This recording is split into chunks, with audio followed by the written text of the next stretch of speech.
The Emperor's New Clothes by Hans Christian Andersen. Narrated by Katherine Hanscom. Many years ago, there was an emperor who was so excessively fond of new clothes that he spent all his money in dress.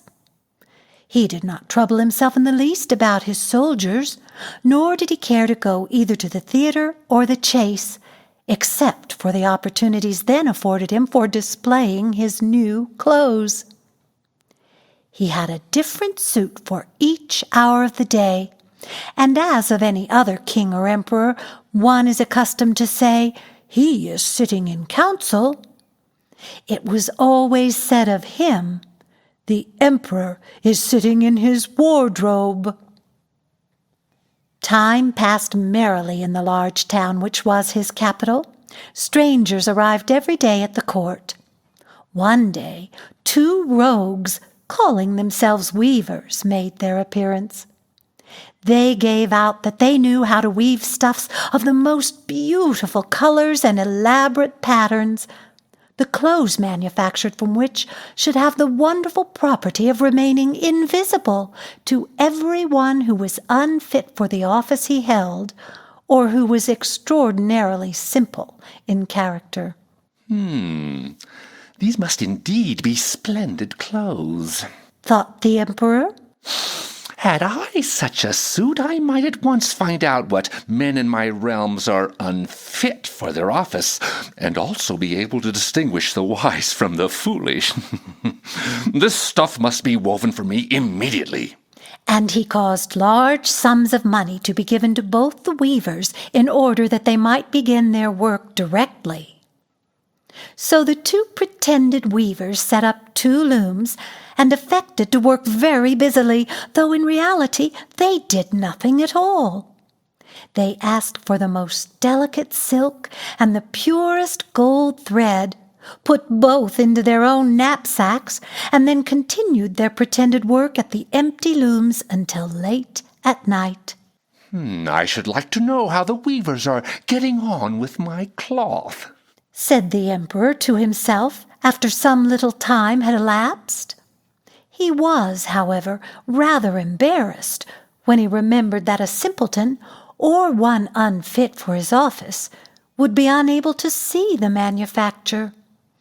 To be sure, he thought he had nothing to risk in his own person, but yet he would prefer sending somebody else to bring him intelligence about the weavers and their work before he troubled himself in the affair. All the people throughout the city had heard of the wonderful property the cloth was to possess, and all were anxious to learn how wise or how ignorant their neighbors might prove to be. I will send my faithful old minister to the weavers, said the emperor at last, after some deliberation. He will be best able to see how the cloth looks, for he is a man of sense, and no one can be more suitable for his office than he is. So the faithful old minister went into the hall where the knaves were working with all their might at their empty looms. "What can be the meaning of this?" thought the old man, opening his eyes very wide. "I cannot discover the least bit of thread on the looms." However, he did not express his thoughts aloud. The impostors requested him very courteously to be so good as to come nearer their looms, and then asked him whether the design pleased him, and whether the colors were not very beautiful, at the same time pointing to the empty frames. The poor old minister looked and looked. He could not discover anything on the looms, for a very good reason, viz., there was nothing there. "What?" thought he again. "Is it possible that I am a simpleton? I have never thought so myself, and no one must know it now if I am so. Can it be that I am unfit for my office? No, that must not be said either. I will never confess that I could not see this stuff." "Well, Sir Minister," said one of the knaves, still pretending to work, "you do not say whether the stuff pleases you." Oh, it is excellent, replied the old minister, looking at the loom through his spectacles. this pattern and the colors. Yes, I will tell the emperor without delay how very beautiful I think them.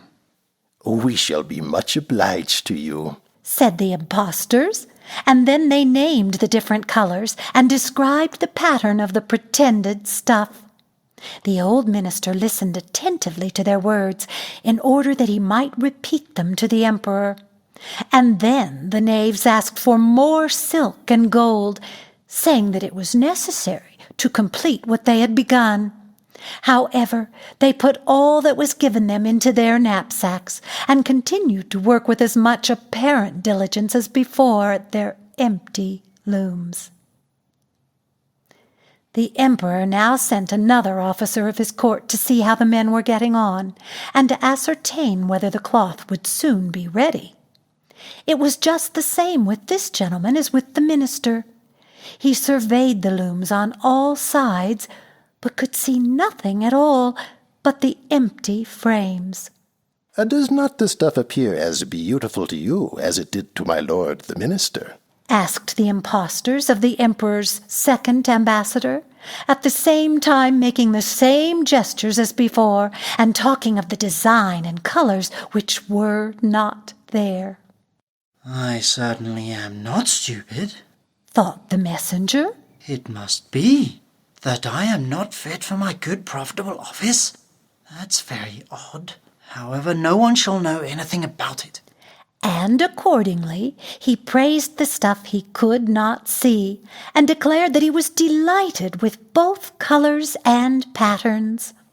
Indeed, please your imperial majesty, said he to his sovereign when he returned.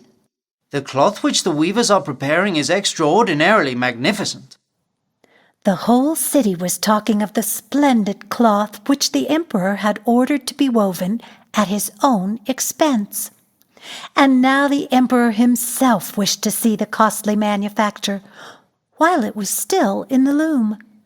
Accompanied by a select number of officers of the court, among whom were the two honest men who had already admired the cloth, he went to the crafty impostors, who, as soon as they were aware of the emperor's approach, went on working more diligently than ever, although they still did not pass a single thread through the looms. Is not the work absolutely magnificent? Said the two officers of the crown already mentioned. If your majesty will only be pleased to look at it, what a splendid design, what glorious colors!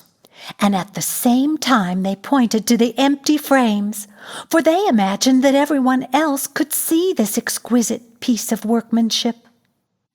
Oh, how is this? Said the emperor to himself. I can see nothing.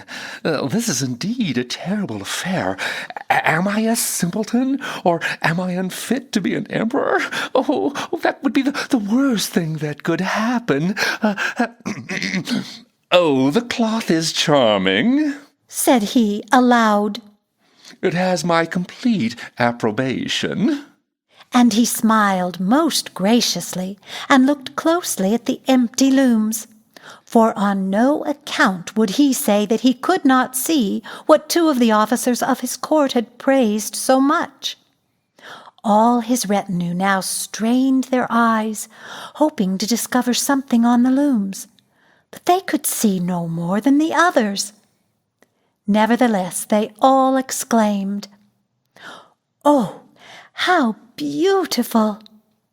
and advised his majesty to have some new clothes made from this splendid material for the approaching procession. Magnificent, charming, excellent, resounded on all sides, and everyone was uncommonly gay.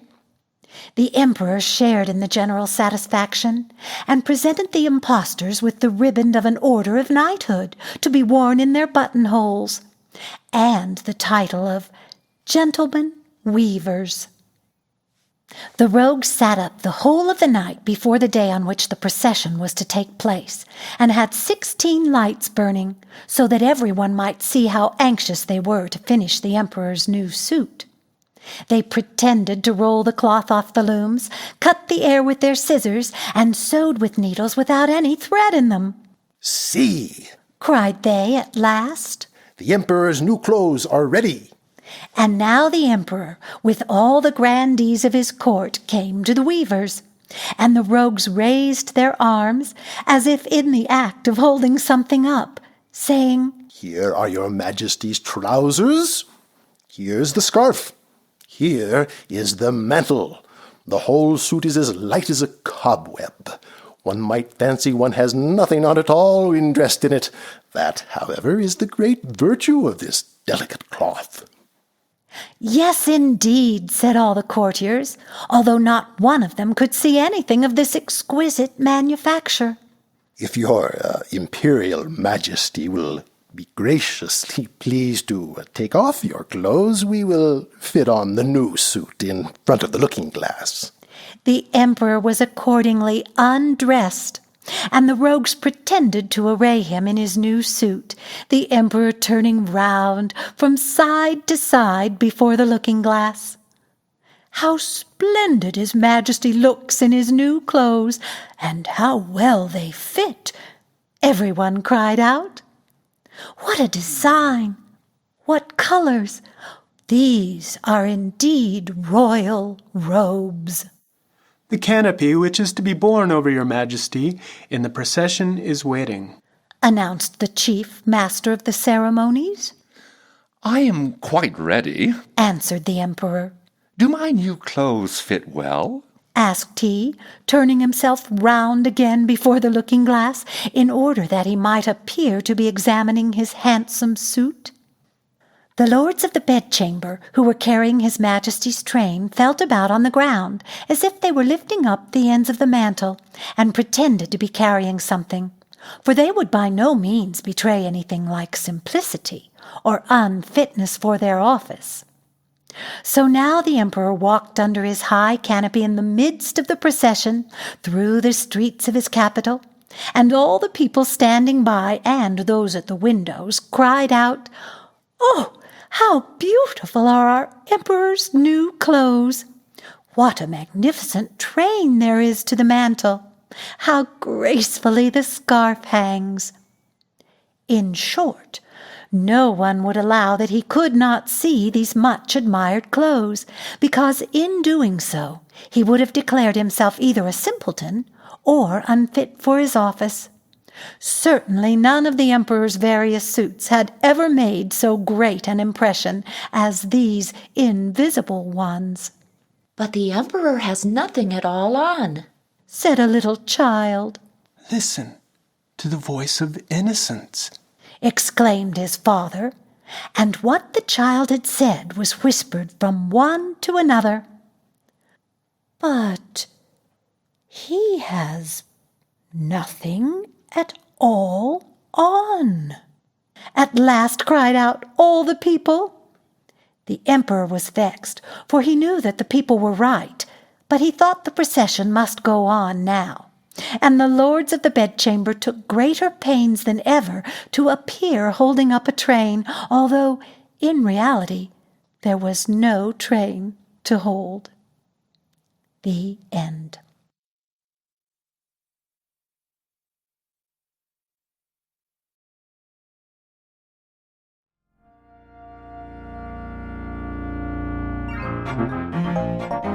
Brought to you by Literal Systems.